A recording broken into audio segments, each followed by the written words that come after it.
Okay, so here we are in the Kadogawa Mini History Museum. It's open by appointment only. It's mostly used for elementary and junior high, like educational field trips. But if you make an appointment with the town hall, I'm sure they would be happy to open it up for you. There is a bunch of really cool stuff in here. This room on the first floor is all agricultural and like daily use items that were used starting kind of at the end of the Edo period all the way up until the Showa era. And in super rural areas, some of these kind of things might still be used for small scale farming, even though most rice cultivation is totally automated in Japan these days.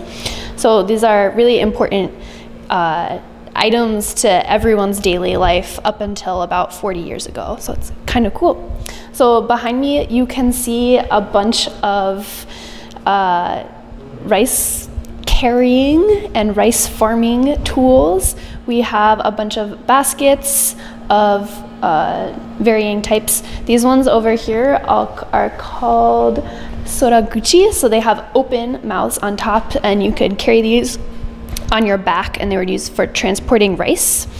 And down here we have a very primitive kind of loom, which would be used to knit these straw sacks that would be used to carry rice. They would be a little bit bigger than these ones. As you can see, this one's pretty tall, and it would hold quite a bit of rice.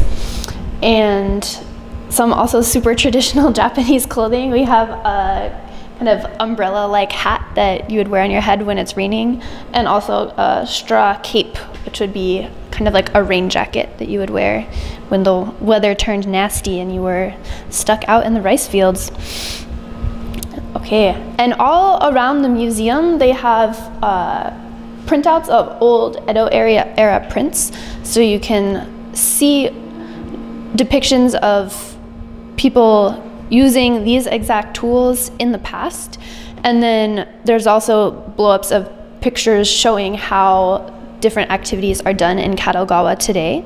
So here we have a picture of a greenhouse that they're getting ready to plant something in, and the big plastic bins that are used instead of straw baskets to carry and hold vegetables today. So it's nice to see the actual old-fashioned tools and then what is actually happening in Kadogawa in Japan today. So you have like a loom, we have some cloth being woven.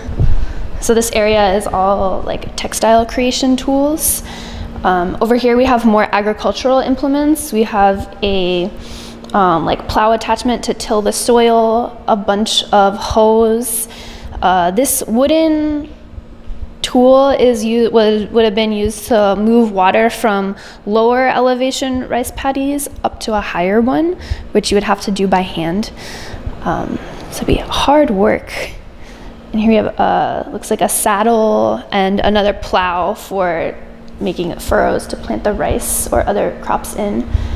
And here we have a bunch more of the prints showing rice cultivation in the Edo up through Showa period, so 1800s basically, or 1600s all the way up through the mid-20th century. And modern day people doing rice planting the traditional way by hand, and then a truck which automatically takes the rice sprouts and puts them into the soil, which goes a lot faster than planting it by hand. And then over here we move into the rice to harvest tools. So you can see pictures of people cutting the rice.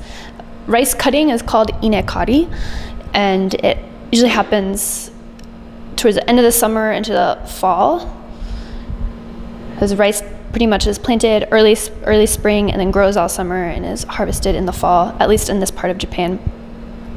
And we have a bunch of cutting and threshing machines to get the tools to get the rice separated from the plant and then separate the white rice from the hull.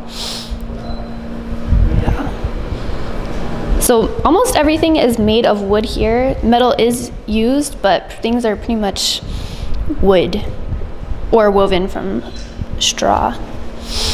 Yeah. Oh, this is I'm glad we don't use this one anymore. This is an old-fashioned clothes washing board. So if you're doing laundry by hand, you would use one of these ridged boards to like rub your clothes back and forth.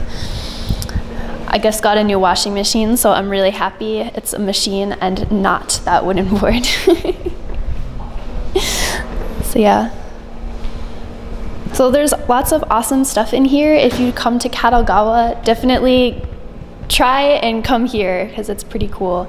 Everything is labeled not in English, but if you have a dictionary app, it'll be super easy to figure out what things are. And most things are pretty self-explanatory and look similar to things you might have seen in history museums near wherever you're from. These are pretty universal type tools. So check it out.